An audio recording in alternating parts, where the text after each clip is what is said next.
and welcome to Piano Shack with me, Woody, and Eddie today. Please do join us on another Mystery Synth Pickup. Yes, you've been asking me to do another Mystery Synth Pickup. Today's the day. So join me on a lovely summer's evening as we head north. Eddie will now do a few cinematic shots and time lapses, and I'll overdub it in the edit with some of the music that I'll play on this new synthesizer that we're heading up to buy today. Thanks for joining me. Let's go.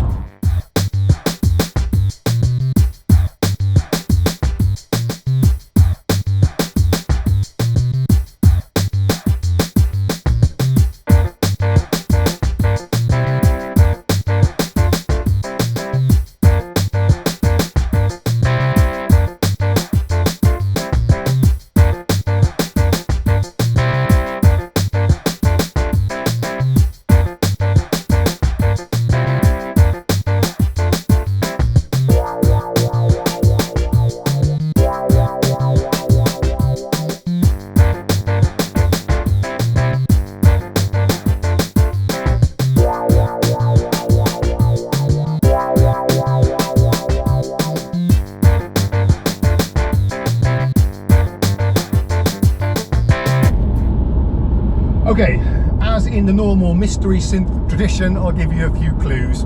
Let's see if you can guess what it is. So let me give you, what should we say about it? Okay, the first clue then. So I was inspired to buy this particular synth after one of my very recent demonstrations. That's a pretty big clue. It's also a current synth, so you can go and buy this today in the shops. This one is came up used. Gentleman called Thomas is selling it, so we'll pick it up from him today. So you can buy this in the shops. It's one of the more modern synths we featured. It's highly affordable, I would say, compared to many of the instruments we've had on the channel. This is quite a budget synthesizer, entry level, but I think it'll be a lot of fun, and I can guarantee you it sounds absolutely fantastic. Is there anything else I can say? Wow, oh, those guys. What else can I say about this one? Perhaps there's enough clues. I'm sure you can hear in the music, you'll be able to guess exactly what synthesizer this is, but I think you're going to like it.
Okay, we took a bit of a detour, but now we have arrived. Let's go and talk to Thomas and do the deal.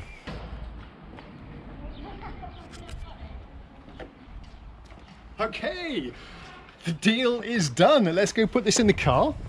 And then what I had in mind, I used to live in this area myself. When I first moved to Stockholm, I spent a little while living in Bagarmossen, which is quite close to here. Haven't visited the place for 20 years. So let's go and have a look and see if we can find my old apartment. You okay there, camera boy? Yeah. Let's go and see if we can find my old apartment, and I'll show you around Bagarmossen, or Bargis as the cool kids like to say.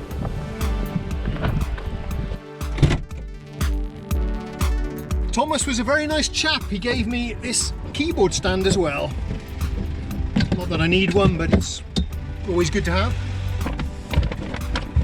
So I don't really need this synthesizer at all, to be honest. I've pretty much got these sounds covered in my plugins now. I thought it might be fun to try out, and I thought some of you guys might be really interested in it as well. So I bought it for you. Okay, let's head to Bergamossen, if I can find it. Cut. Cut.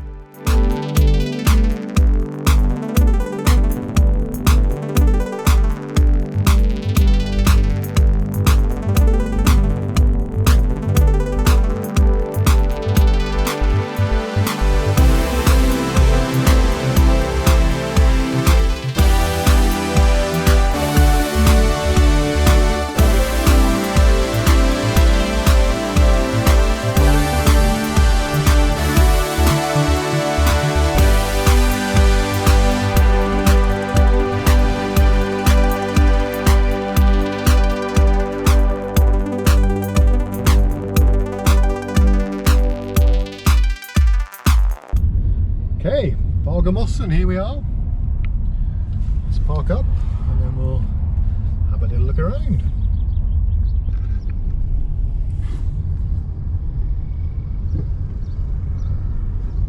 Alla kollar när jag filmar. Yeah, you. Mustang active great.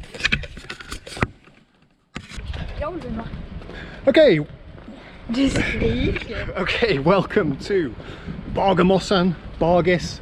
Let's try and locate my old apartment. I'll show you around here. I used to live here then, it must have been 1998. Yep, 22 years ago or something, when I was a single man. So let's see if I can find my old pad. Let's go. Åh, vad cringe. Vad cringe med earbuds. Det var skitkul. Din arm går lägre och lägre och lägre. Men det är för att det är skitcringe. Prata skithögt på engelska och håller en kvar. Ja, vad cringe. Det är bara- Är det därför det är cringe? Filmar du fortfarande? Jag ska inte filma.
Ska du säga någonting? Då får du hålla den, jag vill inte hålla den. So I think this might have been where I used to live. That whole period of my life is kind of hazy. I only lived here for about 6 months and I never really bonded with the place, to be honest. It was good though because we're so close to Stockholm city. I was able to cycle everywhere. I used to cycle to work from here.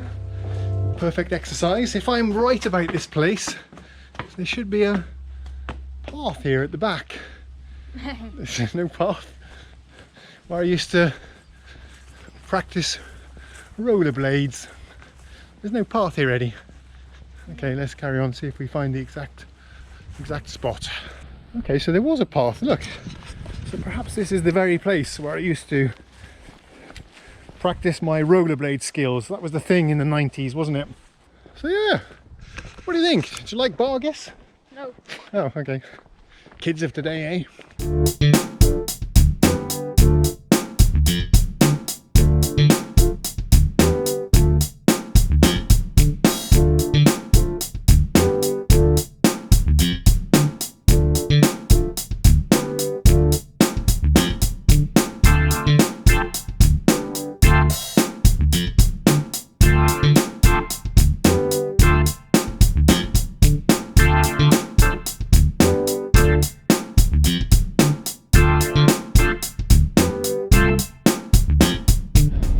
Okay, not totally sure we found the place where I used to live.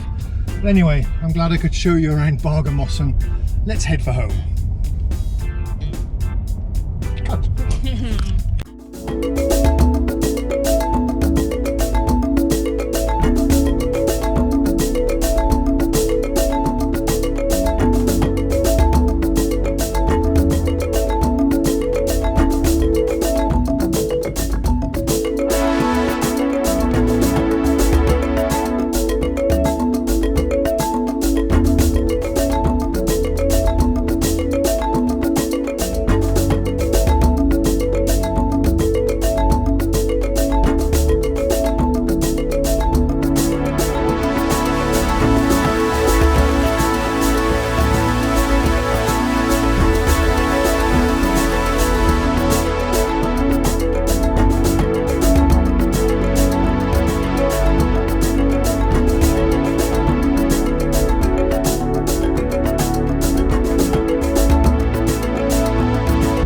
We're nearly home now, and I hope you've been enjoying the music that I've been playing for you and Eddie's wonderful camera work. So I'm really busy tonight, so I won't have time to explore this synthesizer when I get home. I'm sure you've probably guessed what it is, but perhaps tomorrow or later on in the week I will film the big reveal for you. Until then, that's all for now, and I'll see you when we get home.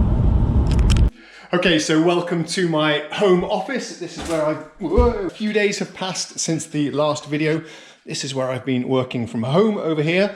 But more importantly, in the corner here, we have the synthesizer. We'll just move the plastic tree, and it'll be time for me to show you what we've got. Actually here, inside this case, is something very, very interesting. I did, the following day actually, another mystery synth pickup. This time, something vintage. But that's the topic for another day. Here then, we have, yes of course, as I'm sure most of you guessed, the Korg Kross. Let's take a look.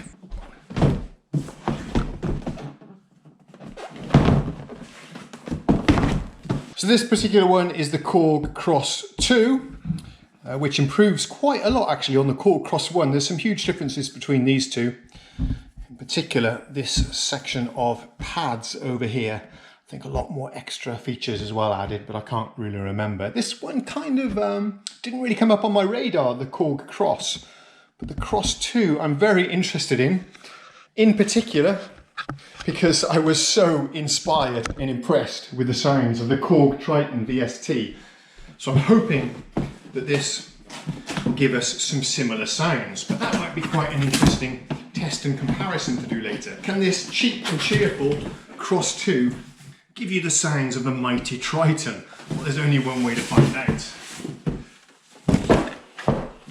In case you're not too familiar with the Korg lineup, they have a whole bunch of workstation synthesizers starting with the letter K.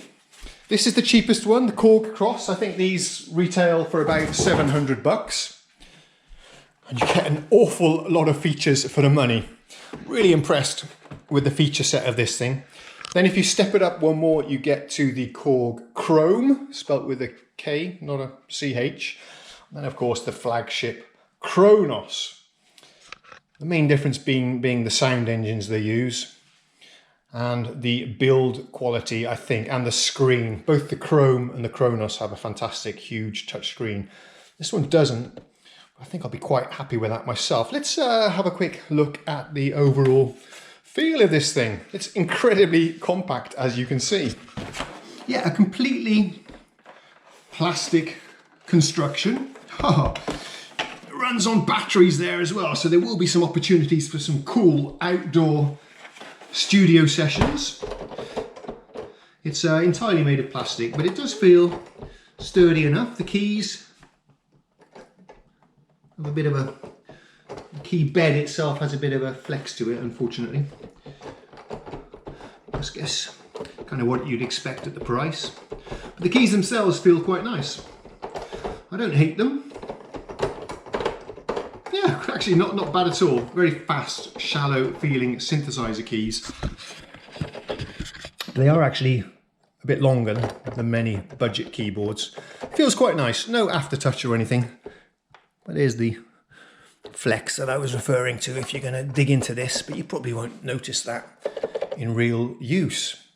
And amazingly compact, amazingly light. You can pick this up with just a couple of fingers. This thing weighs, I checked on the specs and it feels like it, 3.9 kilograms, which is absolutely amazing. It's even got little handles here on the sides. So this thing would make a fantastic keyboard for taking to a gig, practicing with a band. You could just throw it into a rucksack and carry it with you. Let's actually, that makes me think of something. Let's try something here. Let's grab the axe here. So I've always been really jealous of guitar players who show up to the gig or the practice, the rehearsal, with just a guitar in their backpack. But look, very dusty guitar, apologies for that. The keyboard is actually slightly smaller than the guitar, and I can tell you, the keyboard feels lighter. So this is an awesome companion if you're taking the tube, the train, the bus or something and want to go and do a jam. I love this compact form factor, and that's the reason I got it. So I guess we should plug it in, see what it does. As is sadly often the case, the power cable is ridiculously short, far too short and super inconvenient. Let's stick it in here. And of course it doesn't reach to the keyboard. Oh, hate it when keyboard manufacturers do that. Let's see, it's actually got a plug in here. So I'm going to need to do some trickery like this, just because the power cable doesn't reach.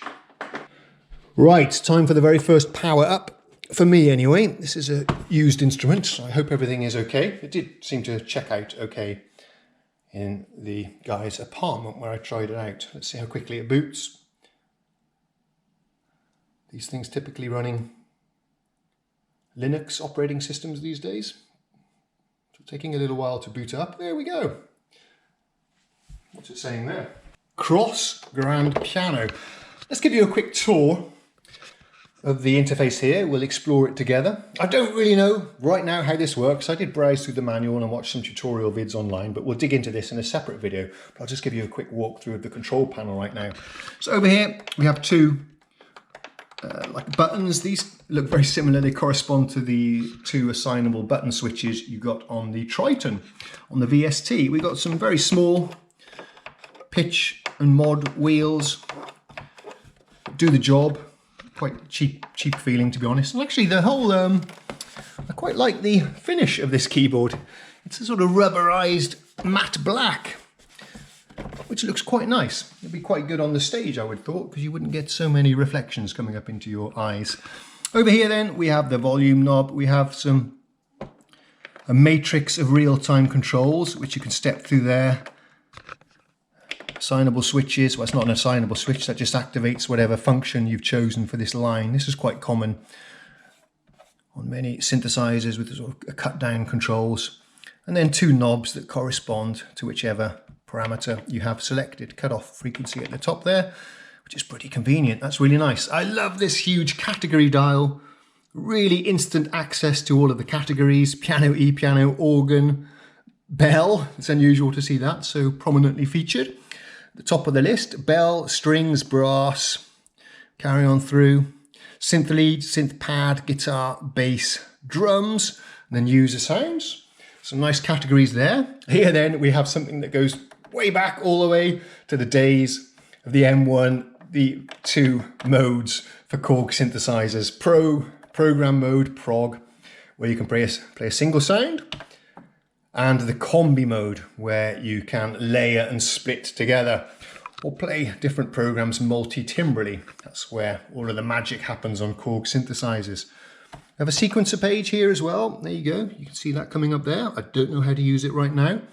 Quick access to do your layers and splits there. An audio recorder.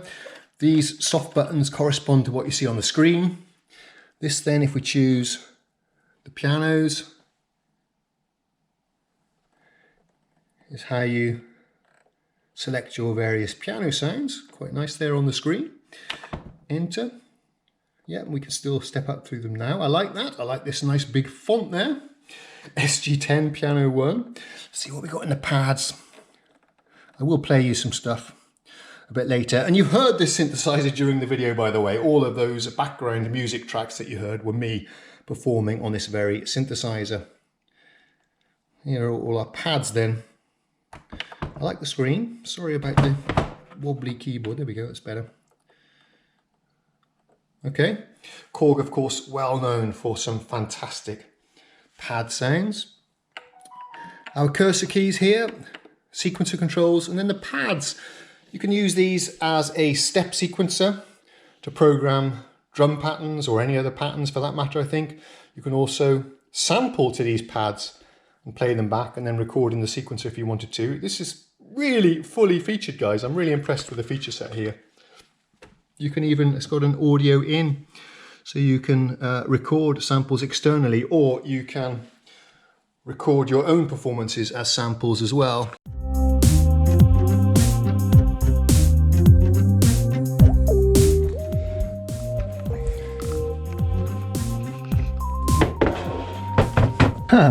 Did I mention the Korg logo illuminates? That's pretty cool, although you can switch it off if you want to.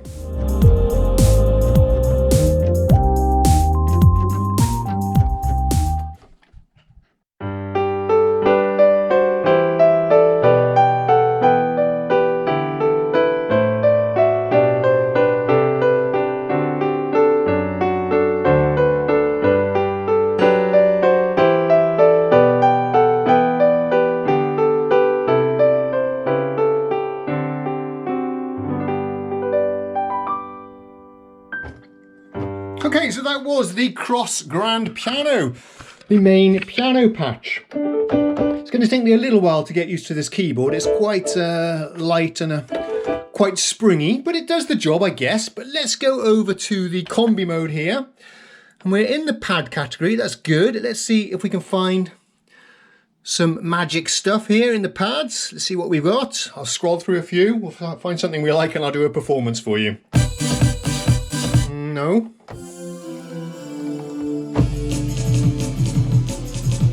Interesting. Peace of mind.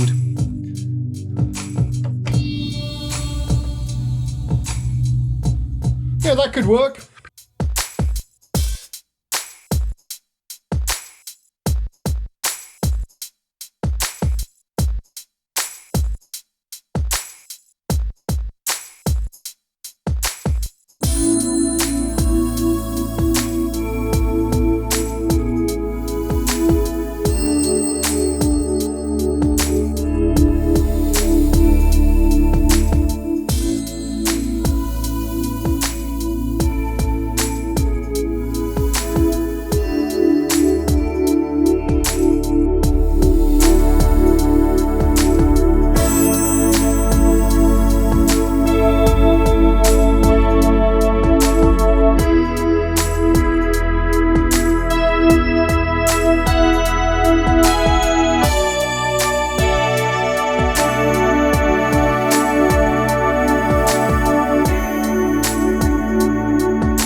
Okay, that was pretty fun. That's the kind of thing the Kross can do, I guess. I really enjoyed that. I'll close you out with one more performance. Let's see what we can find.